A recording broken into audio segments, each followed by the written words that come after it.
ನಮಸ್ತೆ ಎಲ್ರಿಗೂ, ನಮ್ಮ ಚಾನಲ್ಗೆ ಸ್ವಾಗತ. ರಾತ್ರಿ 1 ಗಂಟೆ, ಮಳೆ ನಿಧಾನವಾಗಿ ಸುರಿಯುತ್ತಿತ್ತು. ರೂಮ್ನಲ್ಲಿ ಸಣ್ಣದಾಗಿ ಲೈಟ್ ಮಾತ್ರ ಇತ್ತು. ಆದಿತ್ಯ ಬೆಡ್ನ ಹೆಡ್ಬೋರ್ಡ್ಗೆ ಒರಗಿಕೊಂಡು ಕುಳಿತಿದ್ದ. ಅವನ ಪಕ್ಕದಲ್ಲಿ ಅವನ ಹೆಂಡತಿ ಸಾನಿಯಾ. ಅವಳು ಬ್ಲಾಂಕೆಟ್ ಒಳಗೆ ಮಲಗಿದಂತೆ ಕಾಣಿಸುತ್ತಿದ್ದಳು. ಆದರೆ ಅವಳಿಗೆ ನಿದ್ರೆ ಬಂದಿರಲಿಲ್ಲ. ಆ ದಿನ ಇಬ್ಬರಿಗೂ ಸಣ್ಣ ಜಗಳ ಆಗಿತ್ತು.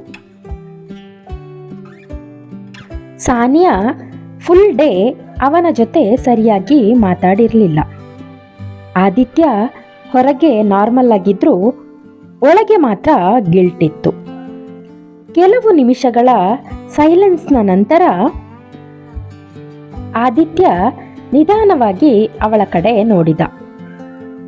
ಅವಳ ಕೂದಲು ಮುಖದ ಮೇಲೆ ಬಿದ್ದಿತ್ತು.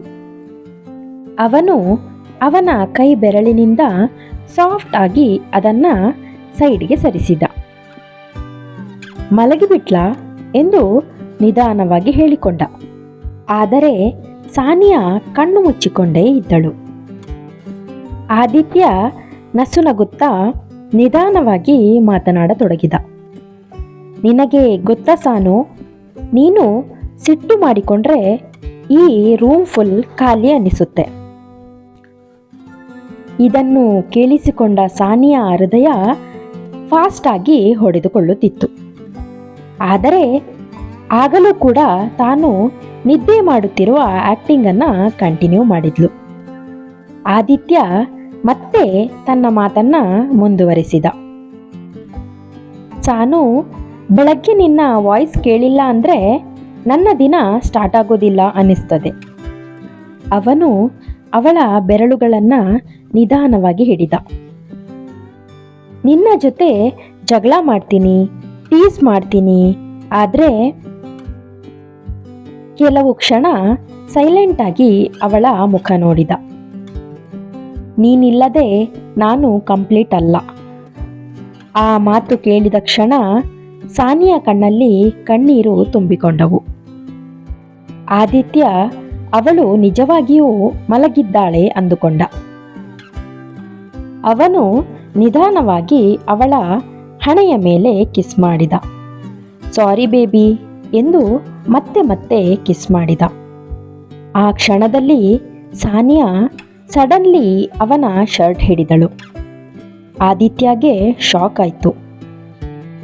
ಅಯ್ಯೋ ಸಾನು, ನೀನು ಇನ್ನೂ ಮಲಗಿರ್ಲಿಲ್ವಾ ಅಂತ ಕೇಳಿದ.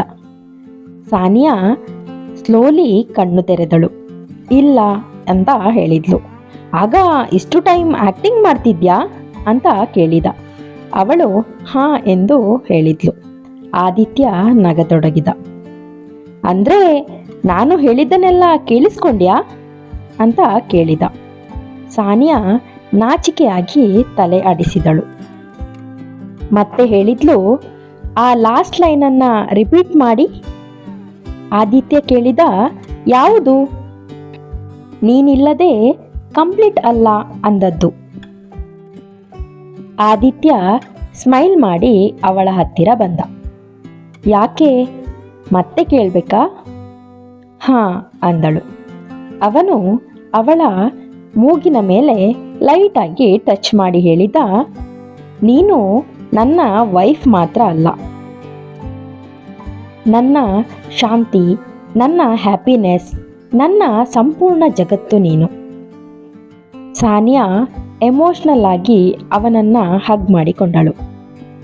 ಮತ್ತೆ ಅವರಿಬ್ಬರು ಒಬ್ಬರನ್ನೊಬ್ಬರು ಬಿಡದಂತೆ ಅಪ್ಪಿ ಮುದ್ದಾಡಿಕೊಂಡರು. ಹೊರಗೆ ಮಳೆ ಇನ್ನೂ ಸುರಿಯುತ್ತಿತ್ತು. ಆದರೆ ರೂಮ್ ಒಳಗೆ 2 ಹೃದಯಗಳು ಮತ್ತೆ ಹತ್ತಿರವಾಗುತ್ತಿತ್ತು. ಸಣ್ಣ ಜಗಳಗಳು ಇದ್ದರೂ ಅವರ ಪ್ರೀತಿ ಮಾತ್ರ ಪ್ರತಿದಿನ ಇನ್ನೂ ಸ್ಟ್ರಾಂಗ್ ಆಗುತ್ತಿತ್ತು. ಕೆಲವೊಮ್ಮೆ ಸಾರಿ ಅನ್ನೋ ಮಾತಿಗಿಂತ ಮನಸ್ಸಿನಿಂದ ಹೇಳಿದ ಪ್ರೀತಿ ಜಾಸ್ತಿ ಹೀಲಿಂಗ್ ಕೊಡುತ್ತದೆ. ಗಂಡ ಹೆಂಡತಿ ಜಗಳದ ನಂತರದ ರೊಮ್ಯಾನ್ಸ್ ಬೇರೆನೇ ಫೀಲ್ ಆಗಿರುತ್ತೆ. ಈ ಗಂಡ ಹೆಂಡತಿಯ ಪ್ರೀತಿಯ ಕತೆ ನಿಮಗೆ ಇಷ್ಟ ಆಯಿತು ಅಲ್ವಾ? ಇಷ್ಟ ಆಗಿದ್ರೆ ಲೈಕ್ ಮಾಡಿ, ನಿಮ್ಮ ಪ್ರೀತಿ ಪಾತ್ರರೊಂದಿಗೆ ಈ ವಿಡಿಯೋವನ್ನು ಶೇರ್ ಮಾಡಿ. ಸಬ್ಸ್ಕ್ರೈಬ್ ಮಾಡದೆ ಇಷ್ಟೊತ್ತು ಈ ವಿಡಿಯೋನ ನೋಡಿದರೆ ಪ್ಲೀಸ್ ಸಬ್ಸ್ಕ್ರೈಬ್ ಮಾಡಿ. ನಿಮ್ಮ ಅನಿಸಿಕೆ ಅಭಿಪ್ರಾಯಗಳನ್ನು ಕಾಮೆಂಟ್ ಸೆಕ್ಷನಲ್ಲಿ ಕಮೆಂಟ್ ಮಾಡಿ. ಮತ್ತೆ ಮುಂದಿನ ಹೊಸ ಕಥೆಯೊಂದಿಗೆ ಸಿಗ್ತೀನಿ. ಇಂತಿ ನಿಮ್ಮ ಪ್ರೀತಿಯ ಜೀವಧ್ವನಿ. ವಿಡಿಯೋ ನೋಡಿದ್ದಕ್ಕಾಗಿ ಧನ್ಯವಾದಗಳು. ನಮಸ್ಕಾರ.